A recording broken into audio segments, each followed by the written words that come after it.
제목은 하나님입니다. 옆 사람에게 인사합시다. 하나님은 여기십니다. 하나님 여기십니다. 계속해서 교리문답을 가지고 오늘 나누고 있습니다. 수업 교리문답 제4부는 하나님은 어떤 분이십니까? 라고 질문하면서 답은 하나님은 영이시며 하나님의 존재, 지혜, 능력, 거룩, 공의, 선함, 진실은 영원하며 불변합니다. 라고 답을 하고 있습니다. 첫 번째 우리가 나눌 내용은 하나님을 닮았지만 다른 부위, 하나님의 형상과 영의 차이입니다. 사람들이 부활하신 예수님을 보고 무서워하니까 예수님이 이렇게 말씀하셨거든요. 누가복음 24장 39절에 보면 내 손과 발을 보고 나인 줄 알라. 또 나를 만져보라. 영은 살과 뼈가 허스되 너희 보는 바와 같이 나는 있느니라. 이 말씀은 무엇을 말합니까? 영은 몸이 없다라는 뜻입니다. 그리고 영은 물질이 아니기 때문에 보이지 않는다라는 뜻입니다. 그런데 성경에는 이런 표현도 있습니다. 시편 34편 15절에 보면 여호와의 눈은 의인을 향하시고 그의 귀는 그들의 부르짖음에 기울이시느니라. 마치 하나님이 눈과 귀를 가지고 있다라는 식으로 표현하고 있습니다. 성경에는 하나님을 사람처럼 표현하고 있는 곳이 많이 있습니다. 이것은 인간인 우리의 이해를 돕기 위해서입니다.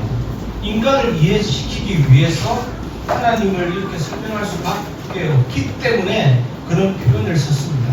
그래서 하나님을 의인화시켜서 설명하는 이 방식을 신인 동형론적 표현이라고 합니다. 하나님과 인간이 동질한 형상을 가지고 있다는 그런 표현입니다. 사실은 다른 분이지만, 그런데 또 한 가지 우리가 알고 있는 사실은 하나님이 또 다른 영적인 존재를 만들었습니다. 그것이 천사들이거든요.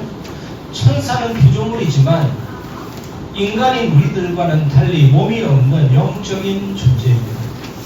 그런데 구약 성경이나 신약 성경 초기에 보면 우리 인간의 이해를 돕기 위해서 이 천사가 사람의 모습으로 나타난 경우도 있습니다. 그리고 우리 인간인 우리 속에도 영이 있죠. 우리의 마음, 인간의 정신, 인간의 영혼이라는 것인데 이것이 또 우리의 몸과 다른 것입니다. 그래서 천사들의 영, 사람들의 영, 하나님도 영이시잖아요. 그런데 천사의 영이나 우리들의 영, 우리 영혼은 부족하고 변질되기 쉽습니다. 천사가 변질됐잖아요. 영인데 천사가 타락했잖아요. 아담도 영적인 존재인데 변질됐습니다. 타락했습니다. 그게 원죄잖아요. 근데 하나님은 변질되실까요? 아닙니다. 하나님은 무한하시고 하나님은 영원하시고 하나님은 불변하십니다. 무한히. 그게 다른 것입니다. 그런데 창세기 1장 27절에 보면 인간을 하나님의 형상대로 창조하셨다라고 되어 있잖아요. 그게 뭐냐면 인간은 하나님을 닮은 존재, 닮도록 만들었다라는 겁니다. 여러분, 닮는다라는 것은 비슷하지만 완전히 같지는 않는 것입니다. 근데 우리가 하나님과 닮은 점이 뭐가 있을까? 하나님과 닮은 점. 그게 뭐냐면 지혜, 능력, 거룩, 공의, 진실, 선함, 이런 면이 이 성령 충만하면 이런 면이 닮아지게 되는 것입니다. 이것을 하나님과 공유할 수 있다라고 해서 공유적인 속성이라고 하죠. 근데 우리가 하나님과 닮을 수 없는 부분이 있습니다. 무한한 하나님, 영원한 하나님, 불변한 하나님은 우리가 닮을 수가 없어요. 이것을 닮으려고 한다든지 자꾸 이런 쪽으로 가게 되면 그게 이단으로 빠질 수밖에 없는 것이죠. 무한, 영원, 분별, 불변, 이것은 하나님만이 가지고 있는 것입니다. 비공유적인 속성이라고 하는 것입니다. 두 번째 우리가 살펴봐야 될 내용은 하나님의 비공유적 속성, 무한하심, 영원하심, 불변하심입니다. 여러분, 인간은 반드시 공간의 제약을 받게 되어 있거든요. 우리는 여러 장소에 동시에 있을 수가 없습니다. 만약에 동시에 있을 수 있다면 굉장하게 되는데 그럴 수가 없는 것이죠. 간혹 어린아이들 만나보면 자기 자신을 복제해서 이리저리 여기 여러 곳에 있는 내용도 나오지만 그럴 수가 없는 것입니다. 공간의 제약을 받게 되지만 하나님은 공간 속에 계시지만 하지만 공간을 초월하는 것이죠. 공간의 제약을 받지 않습니다. 그것이 하나님의 무한하심입니다. 하나님이 무한하시기 때문에 온 우주에 동시에 존재할 수 있는 것입니다. 하나님은 천국에도 계시고 여기도 계시고 서울에도 계시고 모든 부분에 다 계실 수가 있는 것이죠. 그래서 시편에 보면 이런 내용들이 너무 많이 나옵니다. 이제는 여러분 시편 읽을 때 이런 눈으로 한번 봐보시기를 바랍니다. 제가 설교할 때 많이 인용됐던 성경 말씀인데 시편 139편 7절에서 10절은 하나님의 무한하심을 가장 잘 나타내고 있는 본문입니다. 시편 139편 7절에서 10절.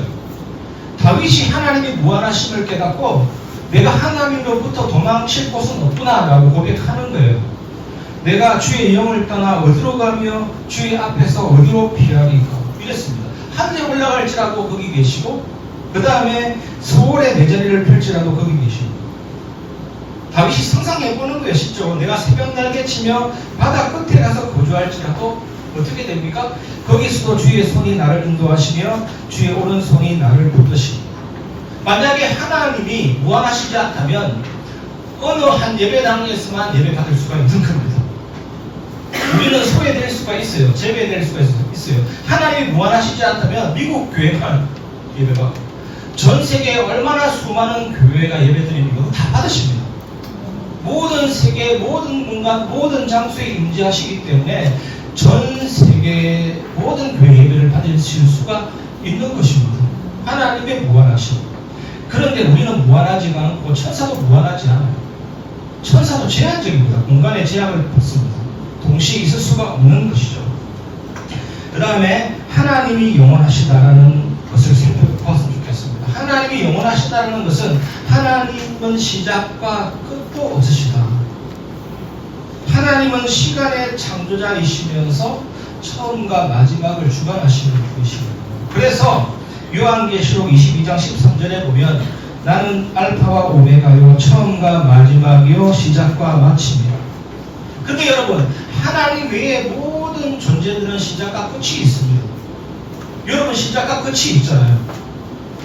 건물이 아무리 튼튼해도 시작과 끝이 있습니다. 모든 피조물은 시작과 끝이 있는데 하나님만 시작과 끝이 없어요. 그래서 모든 만물은 특히 우리들은 하나님만을 의지해야 되는 것입니다. 시작과 끝이 없는 모든 것을 주관하시는 하나님만을 의지해야 되는 것입니다. 그리고 하나님은 불변하십니다. 여러분 우리는 몸도 변해요. 지금 제가 몸이 변했잖아요.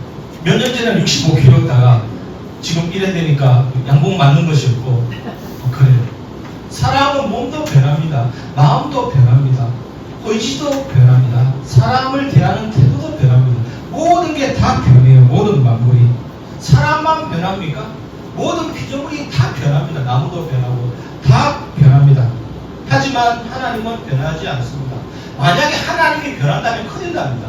하나님이 불변하신 분이 아니라면 큰일 납니다. 우리의 구원을 장담할 수가 없어요. 하나님이 변하는 분이라면 우리의 구원을 장담할 수가 없어요. 우리는 구원받았지만 하나님이 이리저리 왔다 갔다 하시는 분이면 우리 구원을 못 받을 수가 있습니다. 하나님이 불변하시다. 그래서 성경은 이것을 가장 강력하게 말합니다.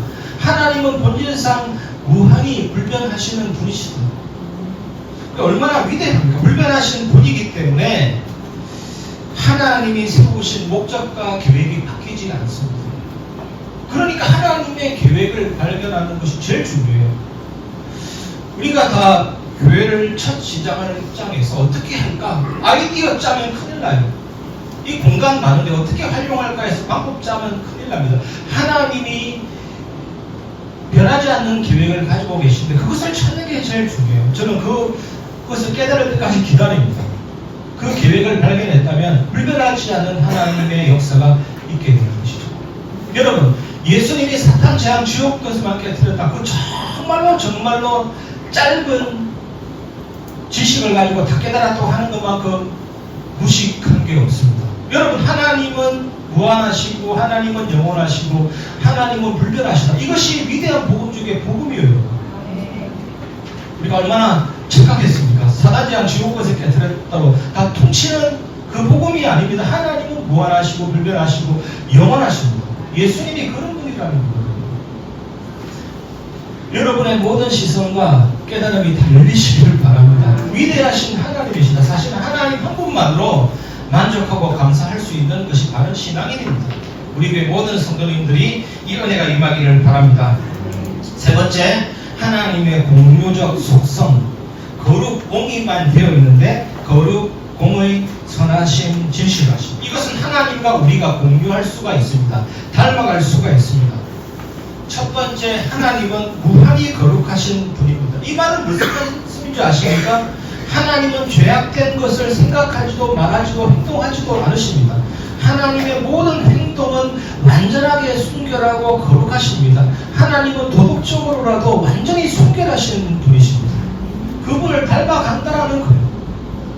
그런데 무슨 오래 신앙생활을 하신 분이 자칭 무슨 대단한 사역 하신다는 분이 수십 년 신앙생활을 했는데 이런 하나님을 닮아가지 않는 열매 나온다면 그건 하나님 안 믿는 것입니다. 그 다음에 두 번째, 하나님은 공의의 하나님이십니다. 이 말은 무슨 말입니까? 하나님은 죄를 그냥 두시지 않습니다. 죄를 그냥 두시지 않는 거예요. 하나님은 무한히 공의로우시고 완벽한 재판관이십니다. 우리가 이 사실을 깨달아야 될 줄 믿습니다. 그래서 죄를 짓고 뻔뻔하게 아무 이상 없이 살아간다. 100% 하나님 모르는 사람입니다. 그 사람은. 그런데 여기까지만 하면 조금 질릴 수가 있는데, 그래서 세 번째가 중요하죠. 하나님은 선하십니다. 만일 하나님이 거룩과 공의의 성품만 가지고 있다면 우리는 큰일 납니다. 하나님이 무조건 거룩하시고 공의로우시다. 우리는 진짜 큰일 날 수가 있습니다. 왜냐하면 우리도 맨날 죄를 짓고 살거든요. 맨날 불신앙하거든요. 하나님 앞에서 살지 않고 때로는 왔다 갔다 할 수 있거든요. 그런데 하나님의 선하심이 무한하십니다. 그러니까 우리에게 살 소망이 생긴 거예요. 하나님의 무하신 선하심이 확실하게 드러난 사건이 십자가입니다. 십자가. 예수님의 그 십자가, 우리의 죄를 위해 죽으신 그 십자가, 하나님의 말씀을 100%다 이루신 그 십자가, 칭의 의롭게 되는 것은 예수님이 내 죄를 사했다. 그건 반쪽짜리입니다. 내 죄를 사하시고 말씀을 다 이루신 그 의를 우리에게 주는 겁니다. 그래서 칭의, 법정적인 선언입니다. 바깥에서부터 너는 의롭다 하신 겁니다. 천주교는 의화 개념이거든요. 나의 본질이 변화됐다는 건데, 본질이 변화된 것이 아니라 법정적으로 바깥에서 하나님이 너를 의롭다고 선언해 주신 겁니다. 그래서 의롭게 된 겁니다. 양자가 되고 칭의를 받게 된 것입니다. 얼마나 놀랍습니까? 다 이루신 그 십자가. 여러분, 우리가 누군가에게 사랑을 쭉 받으면 내가 소중하구나 알게 되죠. 자존감도 높아지죠. 그 십자가가 우리를 소중하게 만들어준다니까요. 이번 한 주간 선하신 하나님 기억하시면서 삶 속에 닮아가는 은혜가 있기를 바랍니다. 네 번째, 하나님은 진실하십니다. 이 말은 거짓이 없으시다라는 뜻이죠. 기도서 1장 2절에 보면 영생의 소망을 위함이라. 이 영생은 거짓이 없으신 하나님이 영원 전부터 약속하신 것인데, 우리에게 영생을 약속하신 하나님이 거짓이 없으신 분이기 때문에 우리가 반드시 영생을 얻게 된다는 뜻이죠. 그래서 하나님의 약속은 진실하십니다. 하나님의 말씀은 반드시 이루어지는 것입니다. 이런 하나님을 닮아가고 또 무한하고 영원하고 불변하신 그 하나님을 온전히 경외하며 그 하나님을 믿는 한 주간의 삶이 되시기를 바랍니다. 말씀을 마무리하겠습니다. 하나님을 알아가는 삶, 말씀 묵상과 기도. 하나님 자녀에게 있어서 온전한 삶, 열매 맺는 삶, 말씀 묵상과 기도 속에서 나온다는 사실을 꼭 기억하시기를 바랍니다. 그래서 모든 성경이 하나님에 대해서 말씀하시지만 시편, 예언서 보면 영원하신 하나님, 불변하신 하나님, 무한하신 하나님 가장 많이 소개되고 있습니다. 그리고 복음서에 보면 공의로우신 하나님, 거룩하신 하나님, 진실하신 하나님, 선하신 하나님 많이 나와 있습니다. 이렇게 성경은 하나님의 속성을 알려주신다는 거예요. 하나님이 어떤 분이신지를 알려주신다는 거예요. 하나님이 어떻게 일을 행하시는지를 알려줍니다. 그래서 하나님의 자녀는 이 성경 심히 사랑합니다. 자손같이 성경을 사랑해야 될 줄 믿습니다.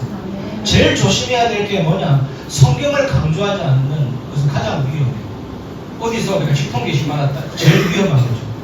성경 위에 아무도 없습니다. 성경 밑에도 없습니다. 성경 자체가 하나님의 말씀입니다. 우리 하나님의 말씀을 정말로 존중히 여겨야 되고 그 말씀을 귀하게 생각해야 될 줄 믿습니다. 어떤 분은 교만하게 성경은 쉽다라고 얘기하시는데 성경 쉬운 책이 아닙니다. 사실 성경 쉬운 책이 아니에요. 가장 어렵고 가장 고상하고 가장 위대합니다.